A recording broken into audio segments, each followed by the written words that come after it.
Welcome to the Scientific Montessori podcast, where we translate the latest academic research into Montessori-aligned practices and share insights to make parenting dramatically easier. This episode brings you the audio version of our article, The Value of the Spirit. To explore more articles, visit scientificmontessori.com.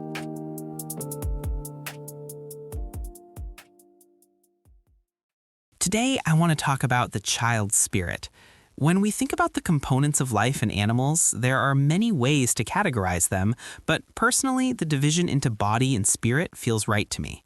Go on. We still can't fully replicate life physically.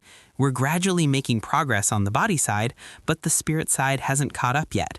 There's an ongoing debate about whether AI corresponds to the spirit of a robot.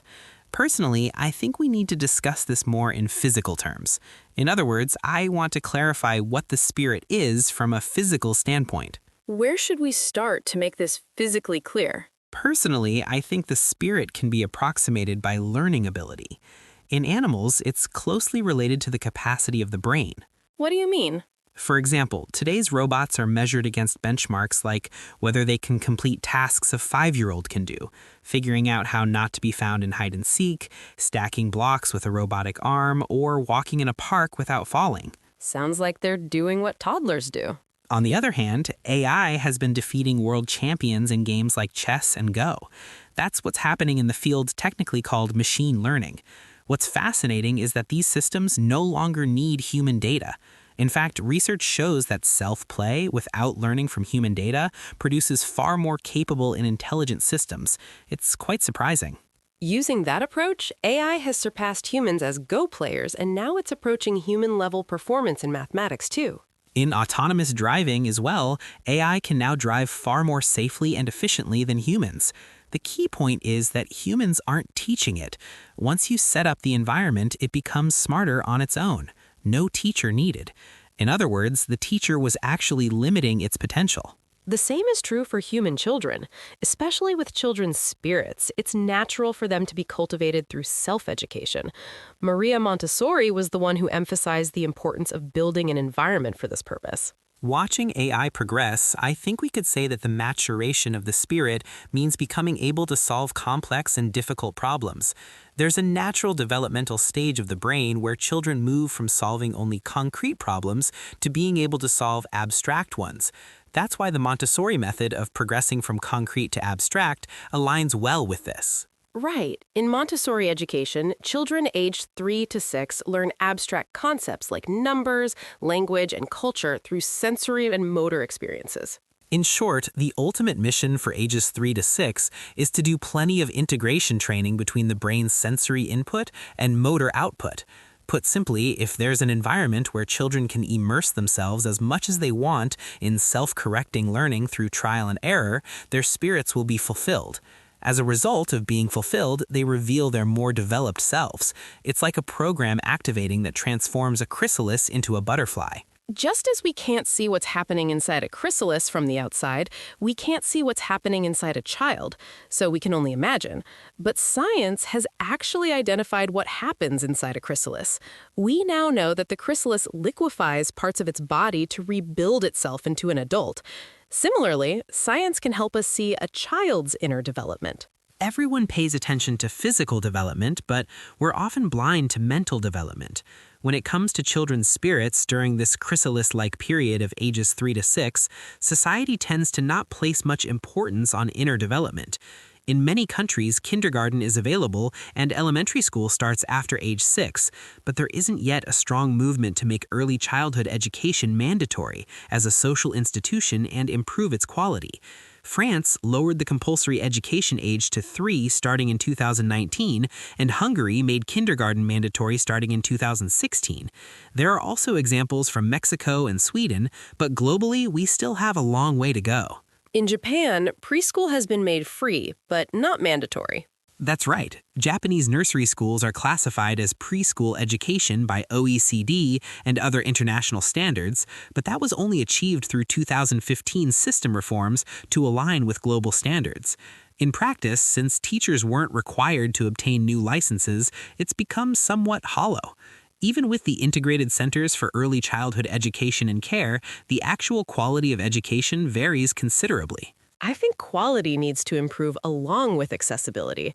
How can we raise quality? Let me proceed on the assumption that if educational quality improves, the educational environment improves and children's spirits are fulfilled as a result.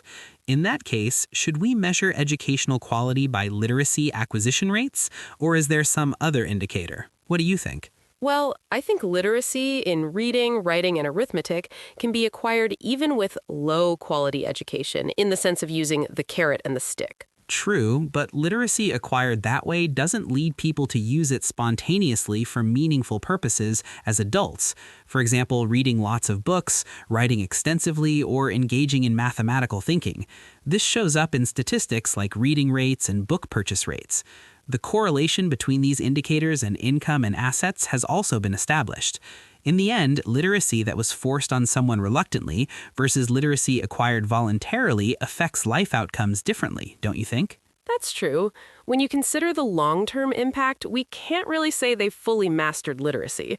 If we could measure acquisition rates with that in mind, it would become a good indicator of educational quality. Exactly. If we measure literacy acquisition rates at the end of preschool, primary, secondary, and higher education, and then continue measuring during young adulthood, middle age, and old age, I think we'd find that some literacy gets lost.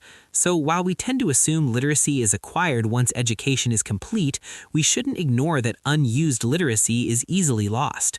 Including that factor, literacy acquisition rates could serve as an indicator of educational quality. In fact, recent neuroscience research shows that people with reading habits or habits of mathematical thinking maintain these abilities even past their 50s, while people without these habits start declining from their 30s, according to Hanishek and colleagues in 2025. Acquiring literacy in childhood is extremely important, but we need to discuss educational environments while considering how the method of acquisition affects motivation to learn in adulthood, so adults don't struggle later. Preschool education isn't mandatory in many countries yet, but if it becomes mandatory, does that mean educational quality has improved? Does it mean children's spirits are fulfilled?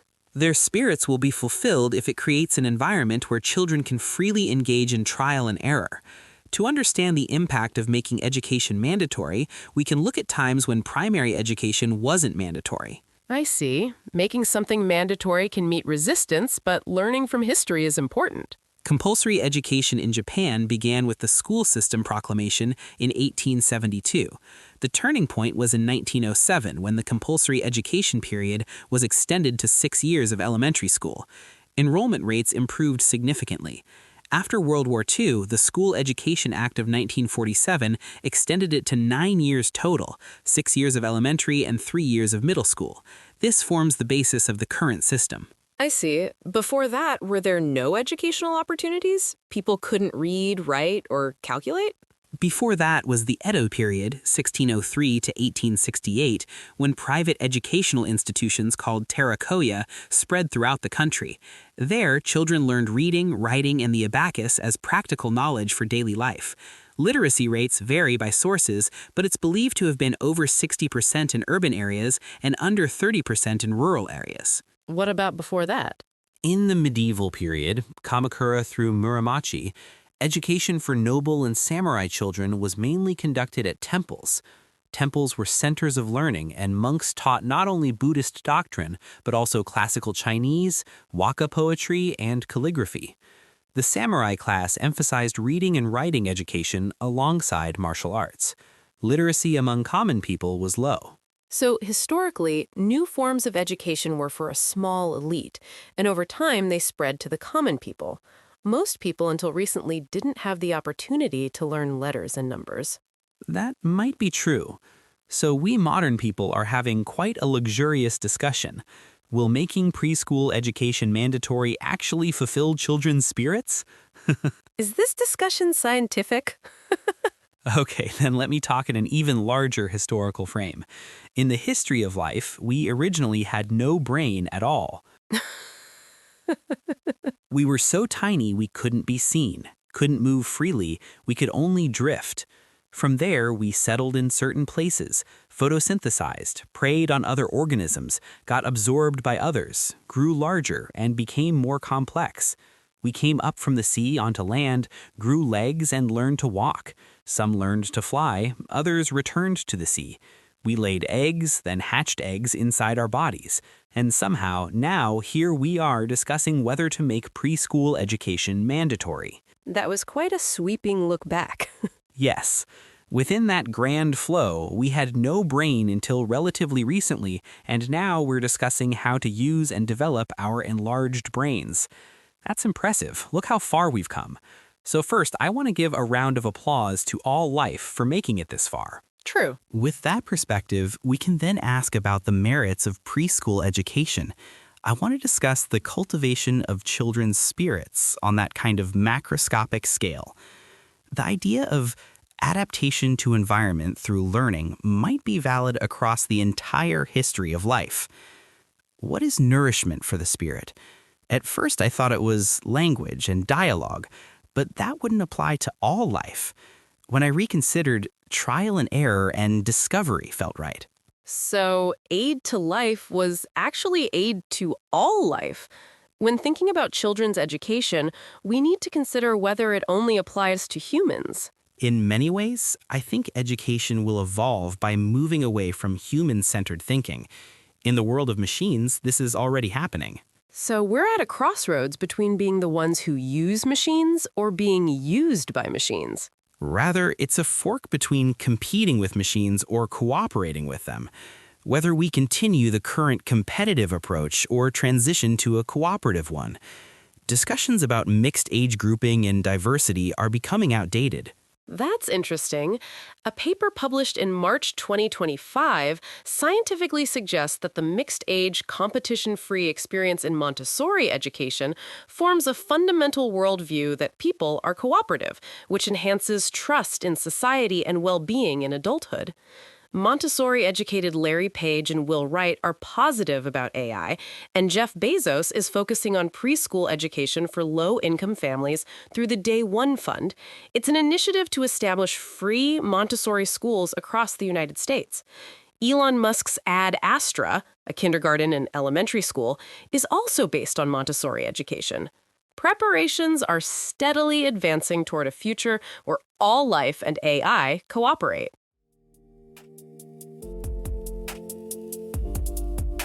Thank you for listening to the Scientific Montessori podcast. We hope today's episode helped you see how research in Montessori principles can make parenting simpler and more meaningful. For more articles and resources, visit scientificmontessori.com and join us again next time.